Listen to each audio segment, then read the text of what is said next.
Tristan. Good evening and Hello. welcome to Author's Corner. Today we have with us Tristan Lee, the author of I Have It, It Doesn't Have Me. Oh, you have it. I do, I do. Welcome. Nice. And Tristan, would you give us a little background before we your advocacy, what you're doing now, just a small introduction to the audience. Of course. So, my name is Tristan Lee. I am a 41-year-old sickle cell warrior with sickle cell type SS. I am a professional model. I am an actor. I am a fashion designer with a clothing line for sickle cell. I showed at New York Fashion Week in 2018. And I am also a recent author of this book, I Have It, It Doesn't Have Me, which I published, I think it was last year, Mm-hmm. or no, it was October 2021. So, yeah, that's me in a nutshell. And I do stuff with, of course, Cayenne Wellness, SCDAA, Sick Cells, anywhere sickle cell awareness needs spread, I am there to do that. That's great. We have that in common. I've seen you in several different circles. Most recently, when we were advocating for people that are incarcerated that have sickle. Mhm. So I'm glad to see you again and welcome. And would you like to start with an excerpt? Sure. I'll just start from the opening. Okay. So the reason I wrote this book, of course, was the community. Um, sickle cell is all up and through who I am. It's really, been in my DNA since birth. But I am who I am mainly because of two very important people in my life, which is my mom and my grandmother, my nan mom. And in the beginning, my dedication is to them. So my dedication says, "For mom and nan mom, I dedicate this to both of you. You both have given me so much unconditional love, support, and strength since the very first day of my life. I cherish you both as the treasures you are. Because of you and your prayers, I have made it through some of the toughest times and continue to live well and survive sickle cell." So that's a little bit of the dedication. It goes on to say more, but I mean, that's just kind of giving you the basis of it. Like these women, to me, my mom has always been my rock, has always been my ride or die. You know what I mean? She's always been my advocate before I even knew how to advocate for myself. Um, she's just always been everything to me and always has just been that beautiful, strong black woman that I could look to get strength from when I didn't have it, in the hospitals, having to go to doctor's appointments and, Mm-hmm. especially at a young age when you're finding out that you have to get stuck with needles all the time and, just take medicine that you don't want to take and just want to be able to live your life and play. You know what I mean? Like there was some really, really hard times, and my mom was always right there. You know what I mean? We were going through it together. So I had to dedicate that to her. And then on the flip side of that, my grandmother, my nan mom, she was always right there too with us. Cause if you saw my mom, you saw my nan mom uh, right behind her usually. And when it came to me, like they didn't play, they were right there wherever they needed to be, whenever something looked wrong with me, like be it school, be it home life, be it social, like they were right there on it trying to figure out what was going on and how to change it and who, needed to be talked to or cussed out that day. And you know what I mean? I was just say you It's put one that of so those gently. things. Yeah. So they're two of my like I said, they're my ride or dies. And to this day, we are still like a trinity. You know what I mean? It's just beautiful. Yeah, Your little triangle. yeah, definitely. And the first couple of chapters, I that came obviously right through. My mom was my backbone after my diagnosis. The first thing I remember when I was reading, I said, "Man, we have so many similarities." The thing that I are there are several things I have lots of notes here. The thing that impressed upon me the most is that your mom just got right into action. I mean, young, 7, 8 years old. I Mhm. think you had your first stroke by 9, right? And Yes, all this happened in my like a only stroke. compact. Oh, thank you for correcting me. You're Yeah. in a compact, amount of time. And your mom and your nam mom. I have a nam ma, and you have a nam mom.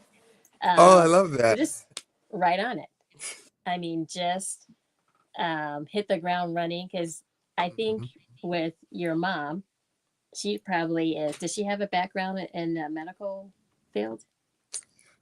She doesn't actually. It's really interesting. Like she kind of just got thrust into this with me.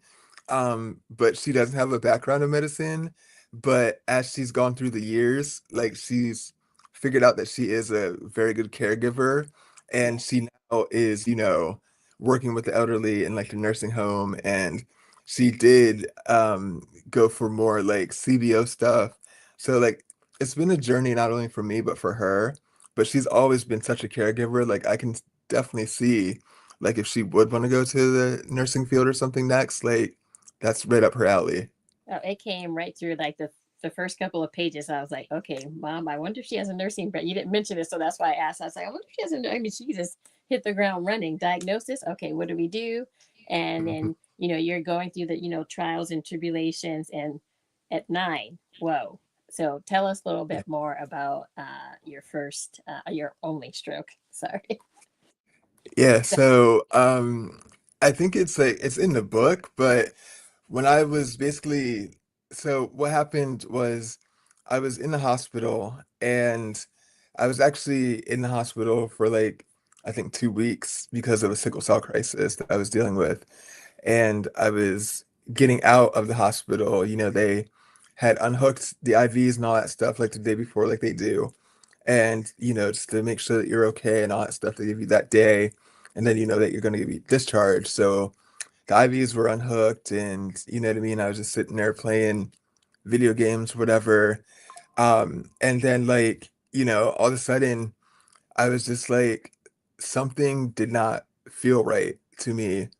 And my mom was like signing the paperwork with the nurse, my discharge papers. Like, uh, I think my dad might have been there putting stuff into the car, bringing stuff like from the room to the car and all that stuff. Uh, but I was just sitting there and I was like something feels off. And so, like, I told my mom, and she was just like, what are you talking about? And then all of a sudden, like, I couldn't feel the left side of my body. And I was like, I can't move the left side of my body. And the nurse came over, dead stop, like from signing the paperwork and like flashed a light in my eyes. And she just told me to lay back. And then like I laid back, and like the next thing I know is I like woke up in ICU like 3 days later, I think. And they just were saying that, I had a stroke in the right side of my brain, which of course affected the left side of my body. That's why I went Mhm. paralyzed, in the left side of my body and couldn't move it. So it was just very scary, and it was just it all happened so quick. You know what I mean? Like it happened extremely quick. And I just thank God that even I mean, I don't thank God that it happened, but if it was gonna happen, I'm glad it happened at that point in time instead of me being discharged like 20 minutes before, and then us being on the road because we have to drive from that hospital that we were at. It's in Danville. I live in Williamsport. That's a 45-minute drive. So if we would have been en route back home, I probably would not, have be here right now talking to you. You So said a 45-minute drive. yeah, like God kind of worked it out in a way that he does, you know what I mean? That I was right there still in the hospital when I had my stroke, and I just, got the attention I needed, and I'm still here. I'm better. I would say it's about 75% uh, recovered from that, but I still have stroke effects. You know what I mean? I still have weakness on my left side. Um, but I mean, other than that, like God is good because I don't have like any Yeah. facial thing. I don't have any, major side effects besides a weak left side, and that's pretty much it. But other than that, like I'm pretty good. But like I said, it's just crazy. And if anybody ever doesn't believe that there is a God and he is watching you when you have a purpose for your life, like trust me, I am living proof of that because like I said, had we been back en route to Williamsport, coming 45 minutes up the highway and that would have happened, like there's no way. So, I read here when you had your stroke and they were trying to figure out, what's the best procedure, the best way forward. And I said, wow, I totally related to you on page 35 when the nurse came in and said, it's time for your PT. And you said, I'm tired. I don't want to do it. It's painful. And what did your mom say? She said, do you like staying listen, at this hospital? yeah, it's Because I'm like leaving. yeah, like I don't know about you, but we've been here for a minute and I'm ready to go. Like Yes, we need yes. so you need to do what these people want you to do so we can get up out of here. Like it's time to go. We've been at this point, we were probably in the hospital for about, well, there were 6 months after the stroke that I spent in the hospital, back up on the same floor that I had just gotten off of. And then there was another 6 months that went by where I was like Yeah. learning to walk and talk and all that stuff. So Mhm. we had spent like a year and probably like Wow. a month in the hospital at this point. So she was she was Yeah. ready to go. 'Cause I remember I circled tough love is a great Mhm. motivator. Because your mom was Definitely. like, hey, snap out of it. Yeah. We've lived here long enough. It's time to go to our own, setting, our own home. And I liked, when you finally were able to come home, your nan mom, was there. It was after Christmas, but your family said, we're still having a Christmas. And I just love that with sickle cell, we have the ebbs and flows of life and challenges. And here you are after all you've been through, and you get home and you're like, oh, finally, peace and quiet. But they're saying, hey, Christmas technically is over, but our Christmas is just beginning. Your mom just, got busy decorating, and your nan mom was right there, your dad's there, and I just think that's awesome. Like that just shows the resilience that um, although we have this disease, like you said, it doesn't have us, right? God is designed Exactly. steps. So I love that you're still able to celebrate, albeit late, but your parents Mhm. just, picked right up and like, you're home now, so let's move forward. So Yeah. And that's really what it was. Like they never took pity on me, which is a good thing. They never really let me sit and sulk, you know what I mean, as much as I wanted to. Like, because I'm like, oh my God, I just had this life-changing event happen to me, and it's so draining. Like, I'm so tired. Like, I don't want to do anything. I just want to lay here and kind of just wallow. And it was never, my dad especially was like, Tristan, I'm not letting you go out like that. Like, yeah, this happened and it sucks a lot. You know what I mean? We're all going through it, but you are not going to be just somebody that thinks they can't do and somebody that can't, you know what I mean, have a full life like you would have had if this didn't happen. He's like, I'm not going to have that. And he really talked that to my mom too. Like, I'm not going to let Tristan just sit around, lay around, and, not be productive and act like, this is the end of his world because he still has a whole lot that he needs to do and learn.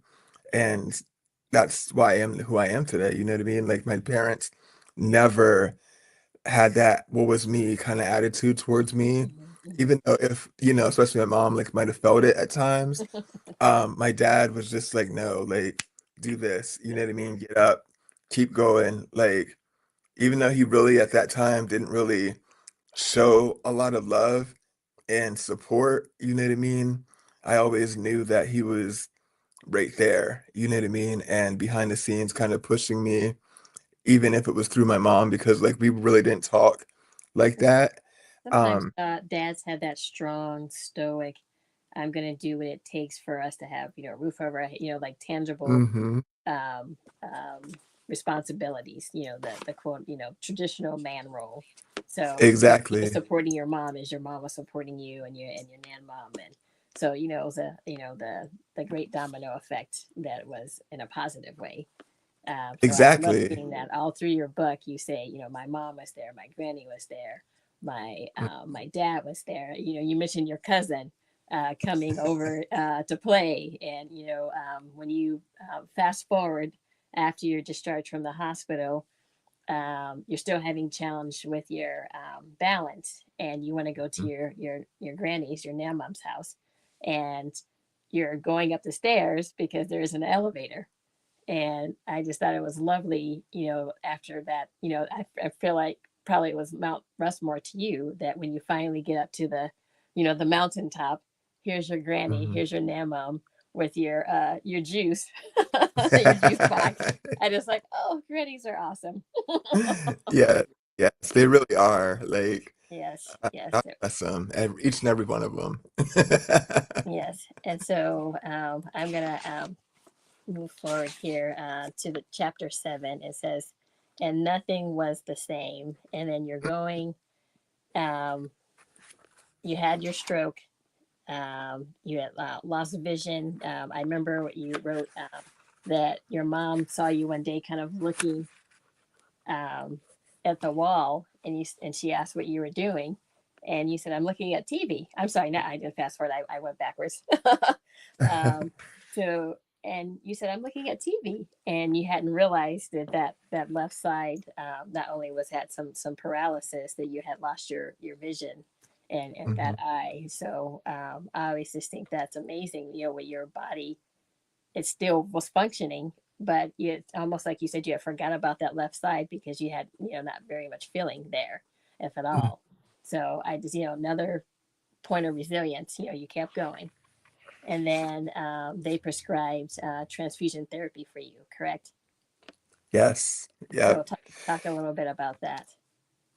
So yeah, at that point, like it was just, oh my gosh, after I had the stroke, everything just seemed like it changed. Cause like weirdly enough, up until the stroke, I was probably in and out of the hospital like a revolving door. It was just like clockwork. Like every maybe 1.5 weeks, I was like Mm. always in the hospital dealing with a crisis or, something sickle cell involved crisis, basically, because I had acute chest when I was little. So it was like every week or week and a half I was in there. Then after the stroke, like something switched and I didn't have as many crises as before, Mhm. but I was at risk for another stroke. That's what they were afraid of. So they put me on chronic blood transfusions at that time. So from like the age of, I would say 9 up until uh, probably like 14, I was on chronic blood transfusions every 3 weeks. And then from 14, because puberty hit, my body's changing and all that stuff, I needed more blood. So that's when they started the pheresis process. And with the pheresis, it was kind of like the blood transfusions, but like on steroids. So instead of getting just like 3 or 4 bags of blood every 3 weeks, I was getting like a full like blood exchange where they would take out, the old blood, replace it with like at least five, I think, units of new blood. It was a 4-day process. Like it used both sides of my body. It was a lot. And then I did that from 14 until 19. But Wow. like I said, it was crazy because like I don't know what happened. I still can't tell you what happened, but it was like once I had the stroke, the sickle cell crisis just subsided. They Wow. like kind of just balanced themselves out. And like still to this day, my last stroke or my I'm sorry, my last crisis was 2016. Well, your So last pain episode, like in the admission wise, you mean, or at home? no, like my last hospital admission, like for Wow. a sickle cell crisis, was Okay. 2016. Wow, So that's yeah, like thank God, I just didn't have the chronic crisis anymore and like that kind of stuff to deal a with. revolving door going back and forth. But yeah, it was just like it took that part of the sickle cell away. And So tell me a little bit about your mental state. You're diagnosed early, you had a stroke early, you're chronic transfusion, you're at home trying to transition, you want to go back to school, but you're not quite up to it just yet. So tell me what you're thinking. What's your thought process at this young age, going through the hospital stays? Your family's your backbone, but of course, you still have Mhm. to do your schoolwork, right? They can't do the Oh work. yeah. You still have to be academically strong. So tell me what you're thinking when you got home after you kind of realized, like, wow, I've been through, to say the least, a lot. Oh my And God, yeah. and then you have It school was ahead of you. yeah, like it's just it was so unreal. You know what I mean? Like Hmm. it just I can't even fully grasp how like at that point I even dealt with it because I just remember like being in this weird like blacked out space where it was just like, because when well you wouldn't know, but after a stroke and like you become paralyzed, like it feels like your whole one side is just not even there. So it just becomes like a Hmm. brick. You know what I mean? Like you're just carrying this constant like heaviness on the physical, you know what I mean? But then on the inside, you still, of course, I was only 9 at this point, probably going into 10, and I still was a kid, so I wanted to play and all that stuff. But I'm like, I can't really do or move and kind of do what I used to do. So what am I doing? Like, so my mental was messed up. I was so messed up. And there was times where I was just like, I don't even know like if I still want to, go forward, you know what I mean? But thankfully, like my mom was there to kind of get me out of that. My grandmom was there. I spent weekend with her a lot. So they kind of helped me out of that. And then I've always had this thing about writing. Like I kept journals. I always wrote my emotions, even before I knew what like journaling and all that stuff was. So I would always just like write in color. Me and my mom stayed up in the hospital. That was our thing. We would just have coloring books and just color and all that stuff. So I would like do a lot of that. So I kind of just got into my creative side and I just started writing my feelings. Like my mom got me journals. I would journal, how I was feeling that day. And then like thinking I'm going back to school, I just was kind of mentally preparing myself because I felt like me, but on the outside, I knew I looked completely different and I didn't know how people were going to receive that. So that was like a whole mind thing too. And then the teachers, are still sending home homework. Like, well, Tristan, you missed a whole year of school, but you still have to do all the coursework and catch up. And I'm just like, oh my God. So there were tutors, and there was days where I was just like, I do not want to do anything. Like, I just want to, I just want to not exist. But I couldn't, like I said, I was being pushed to do and pushed to snap out of it, you know what I mean? And I'm glad that I did. And I'm glad that I was being pushed like that because it's just, had I not been, like, it would have been a whole different story, like I said. But yeah, the mental was crazy.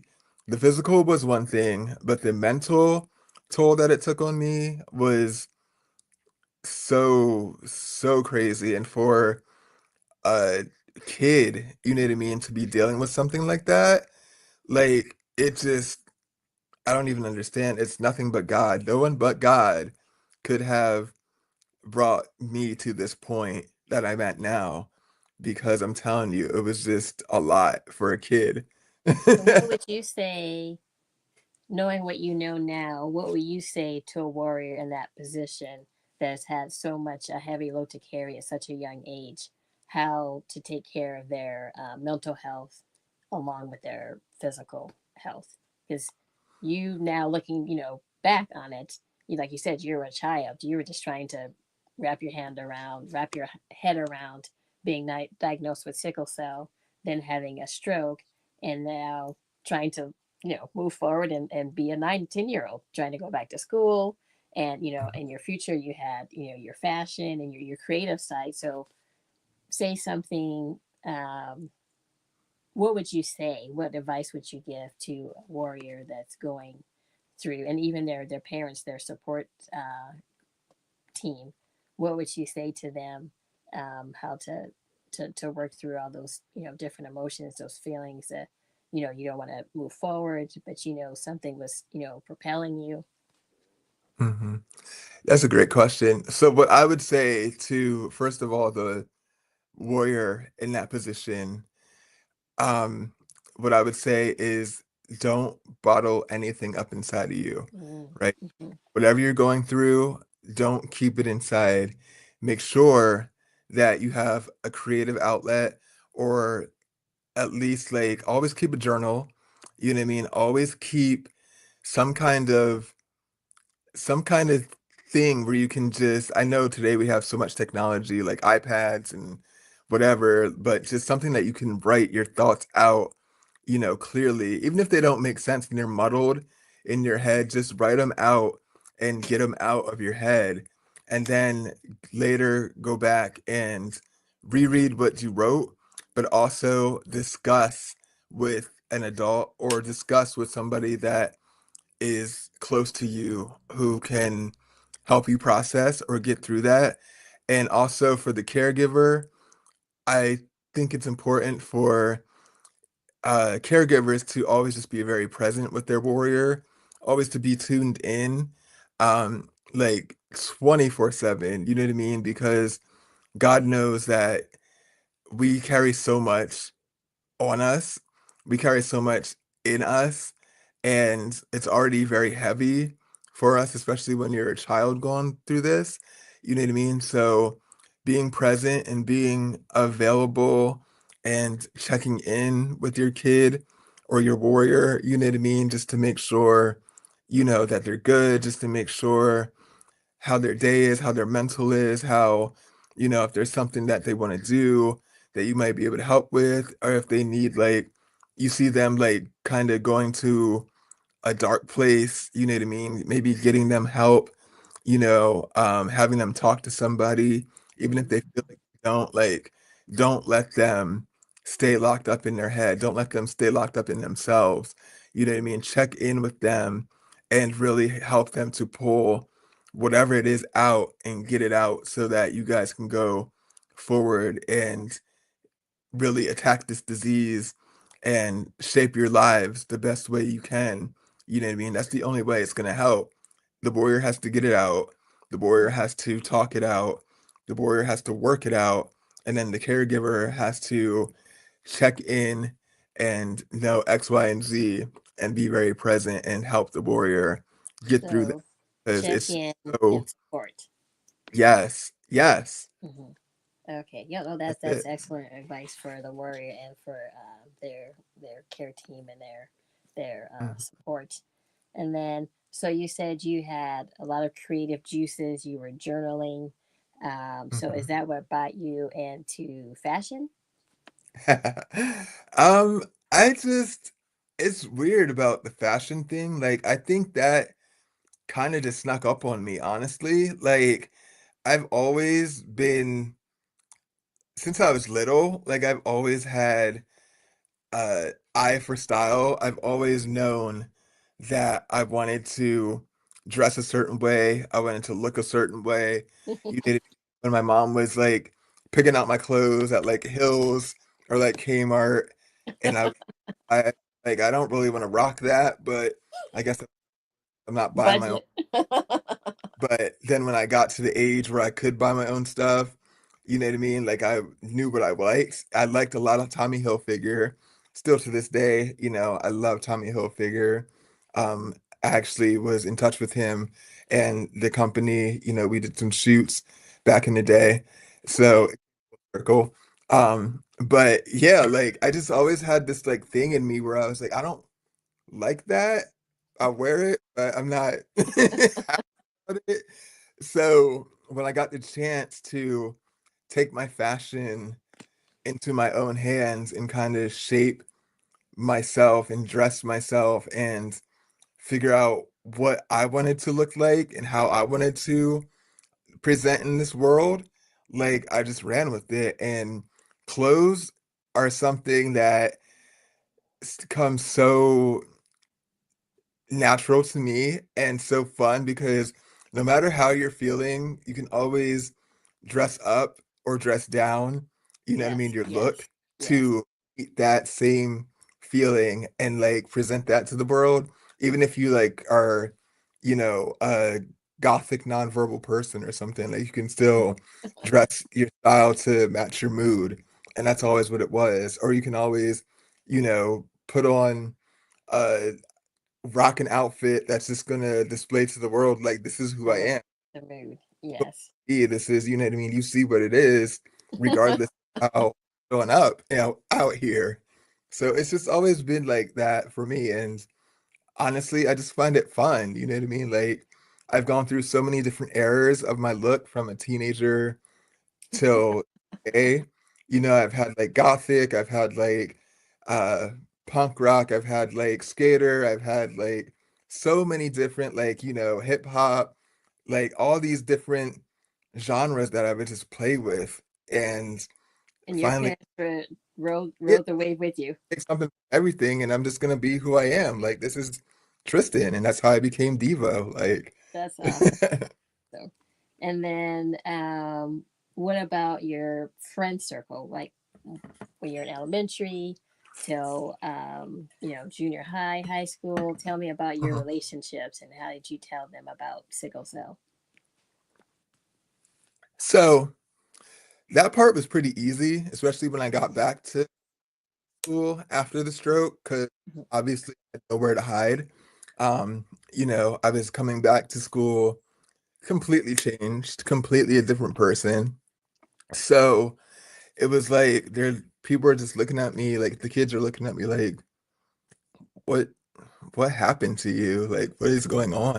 Like, I have sickle cell, I have sickle cell. It's a disease, and everybody when they hear, you know, Disease. is as a kid, like in elementary, my God, what? And the first thing is it contagious? I'm like, it's not contagious. It's in me. You can't catch it. So we're cool there, but just know that this is what it is. And sometimes when you guys don't see me in class, like I'm probably in the hospital or getting a treatment for sickle cell. And that's just what it is. And the fact that I came back, like I came back, I had a stroke from the sickle cell, and that's what Mhm. that is. So, So like you it a just lot. approached it Yeah. head on, and you didn't Oh have any yeah. issues with your friend group. I found out very early who my real friends are, like, Hmm. and it's very interesting how, because before the stroke, like I was a class clown. I was constantly making people laugh. I was, constantly getting in trouble because I was the class clown and making everybody laugh. And then all of a sudden, like I was very popular. And then everything just switched because I came back, still feeling like that person that I left as, but because I looked so different Mm. and I had obviously gone through a very physical transformation that now put me in uh the disability space, you know what I mean? Or that how kids like to back then especially used Mhm. other language, like the R word. You know what I mean? Oh, Like, yes, yes, yes, oh, yes. that's not cool. So you go over there, and we're not gonna deal with you anymore. So, but So my how real did your friend, teachers, did they, were you, did you feel you were supported when you came back? Did your teachers understand how to support you? Did you have to educate them on what sickle cell was? Were you the only one in um, your school with sickle cell? I the only one in my school with sickle cell? I think so, because actually, I was the second person in my entire city to be diagnosed with sickle cell in 1983. I feel like probably I was, yeah, in my school, I was the only person with sickle cell at that point in time. There was a whisper that another kid like had trait or something, but I was the only one that had like full blood sickle cell. But my teachers were like, my mom and my grandmother again went in. I had to go back to class and sat all the teachers down like in a line, like they had a powwow, like a PTA meeting, and they were like, "Yo, Tristan is dealing with. This is what he is going through. This is why we need to have the gym teacher make sure he can go get juice breaks, get water. It's whenever he needs a break, you need to give him a break. You know what I mean? Like they had it all set up to where when I went back, the teachers were just on like manners. You know what I mean? They knew what it was. The kids, parents were a different story, but the teachers, they knew what it was and how to treat me.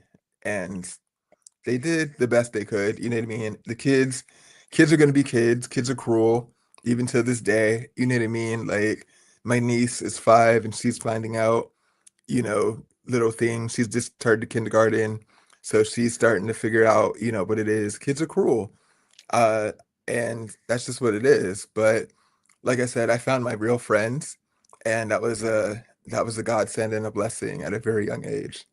And are they still your friends till today, or have you um, added friends, deleted friends? Like, what is your support group as far as your peers? Oh yeah. So funny. The funny thing is, my best friend Tabby, we were friends in second grade. We have been friends since second grade. And she is still to this day my very, very best friend. And like every time, even though we live in separate states, like we talk all the time.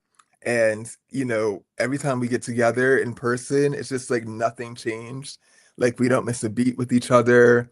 You know what I mean? So that is one forever friendship that I will always have and always cherish because, like I said, that's been going on since second grade. There are some other ones, like my girl Karita, who, I used to play Barbies with back in the day, like when I was like 3, 4, you know what I mean? Her family.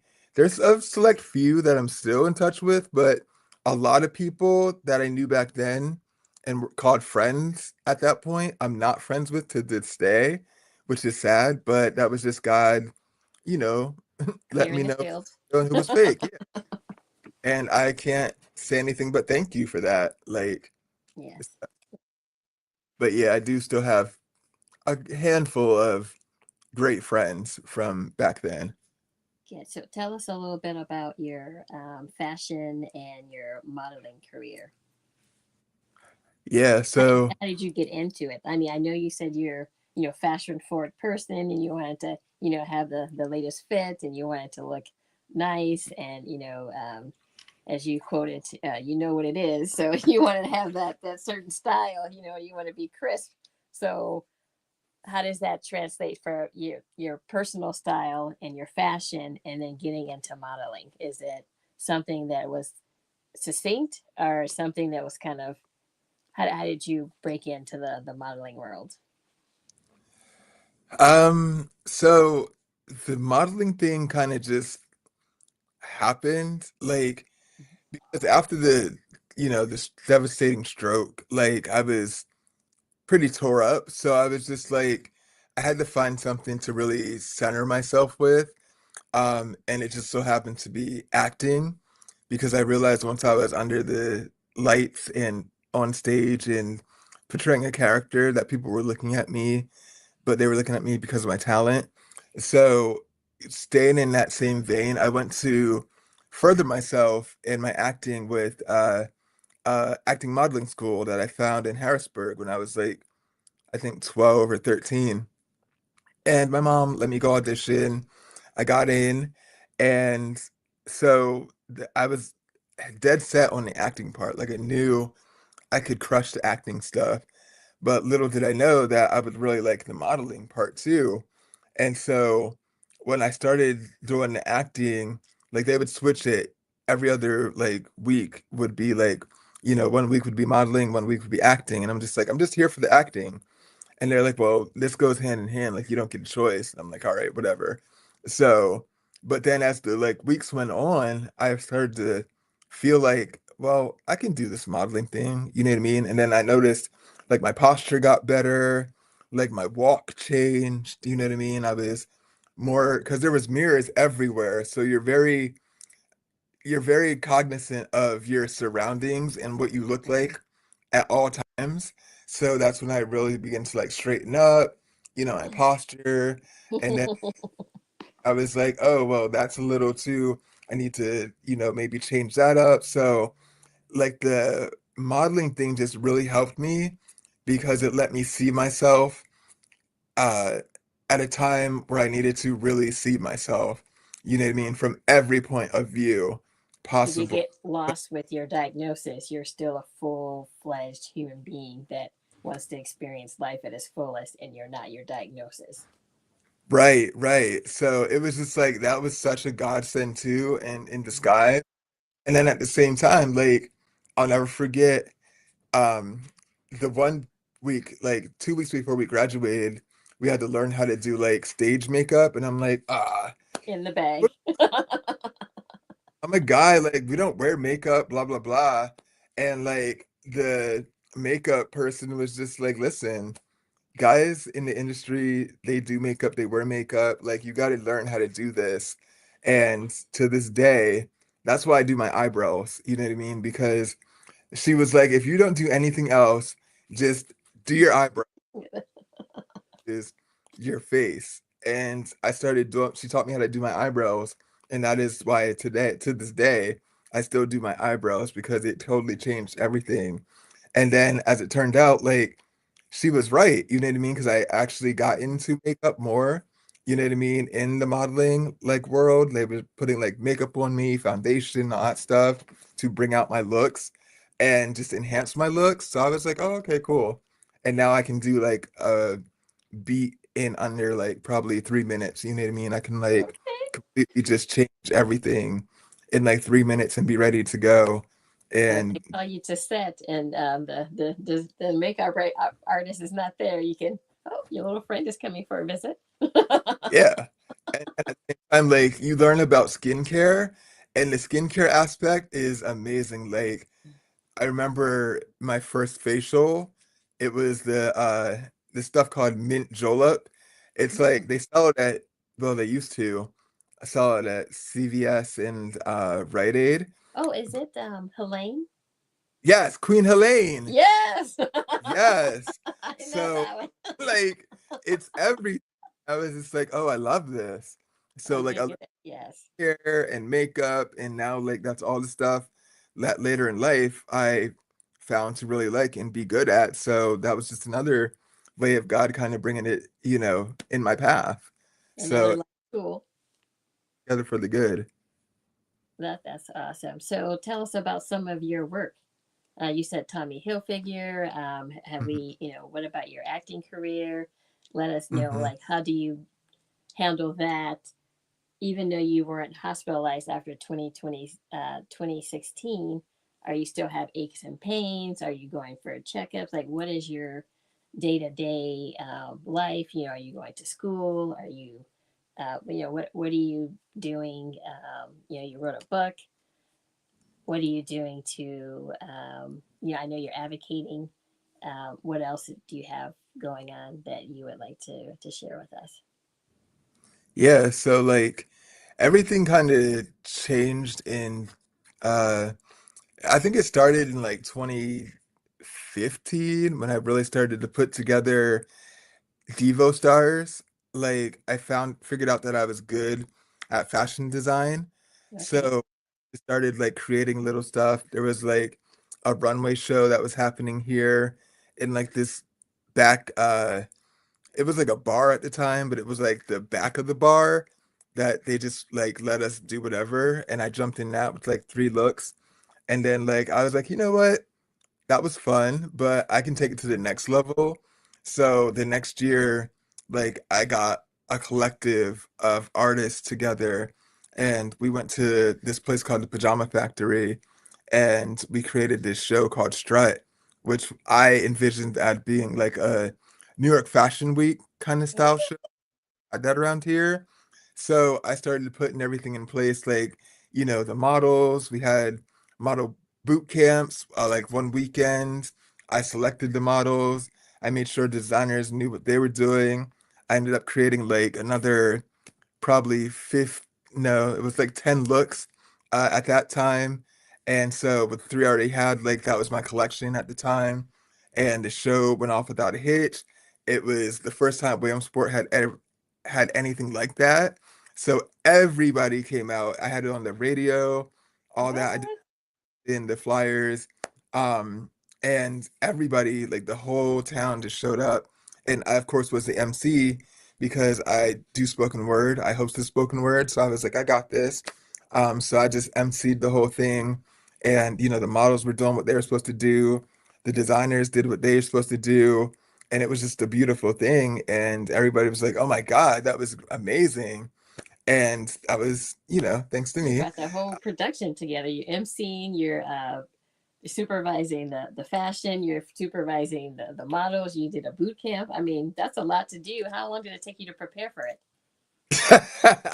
So started- we started in probably, I want to say July, and our goal was to have the show be in production and everything be in production by December. Oh, So we okay. went from that July until about, yeah, December.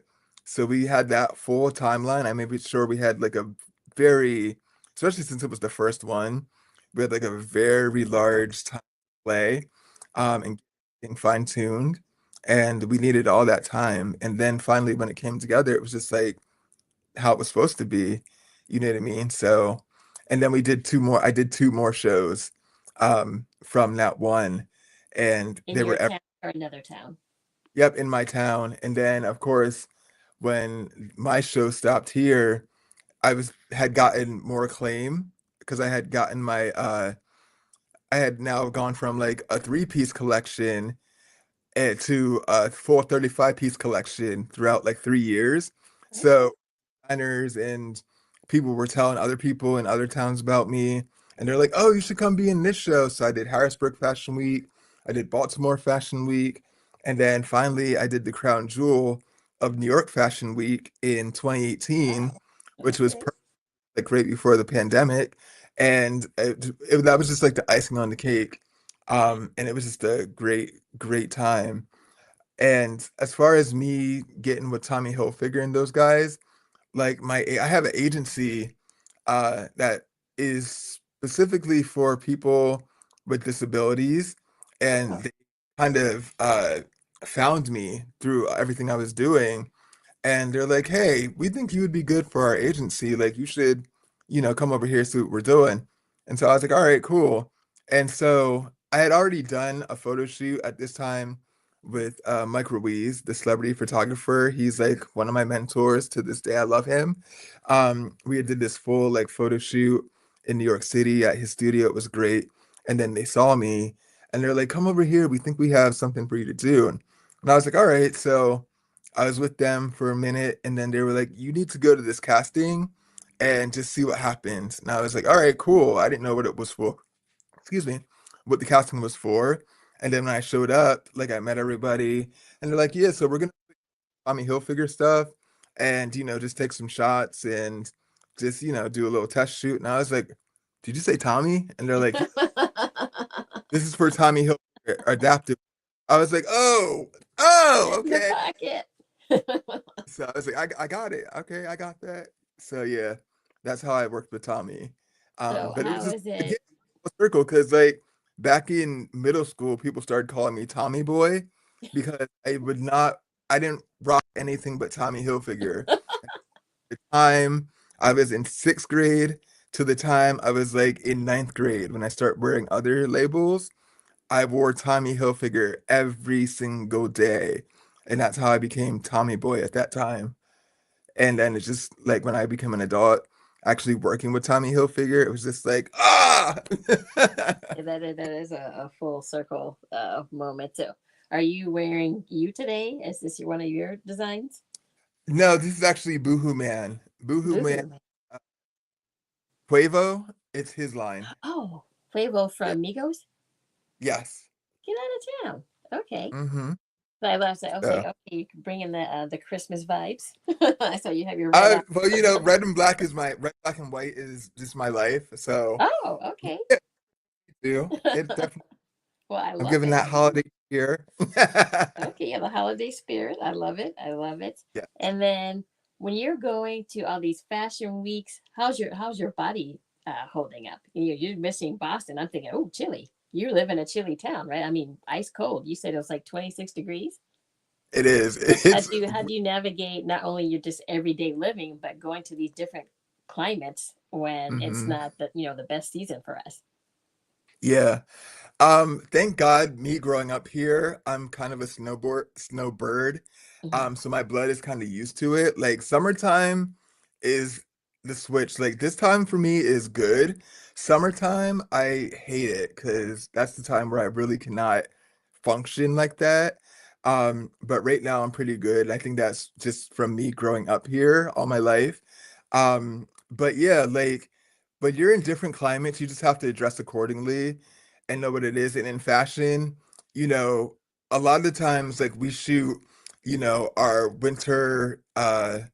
our fall winter in the summer and our spring summer in the winter, so like it's always switched, you know what I mean? So we kind of just have to go with the flow of what the season is and just be ready for any season because we never know, you know what I mean, anyway. So I have a collection of different looks and stuff in heavy sweaters, or if I'm like in Cali or if I'm in like warmer climates like Georgia. We were just there for the SCDA thing, you know what I mean? I had a whole bunch of short sleeve shirts and like open, airy stuff. So it's been in me to just make sure I dress appropriately and always have something appropriate for whatever climate I'm going to. And then on the flip side of that, like I still have a very good care team when it comes to my sickle cell. And I make sure that I'm seeing at least once a month, and I see my hematologist, I get my blood work done. So I'm still very aware of like what is going on with me and my body and my sickle cell. And I've been like that since 19 when I had to kind of transition from pediatric to adult care. And they were just like, oh, we'll see you every 6 months. I'm like, no, no. I want to be seen every month and continue to know what's going on with me. And they're like, all right. So I just go every month, get my blood work done. They tell me what I need to do. We talk about the medicines, what's helping, what's not. And we come up with a plan and I just continue to go forward, So I'm very blessed in that way, to do that and be able to still do what I do to this day. So it's all God. It's all God.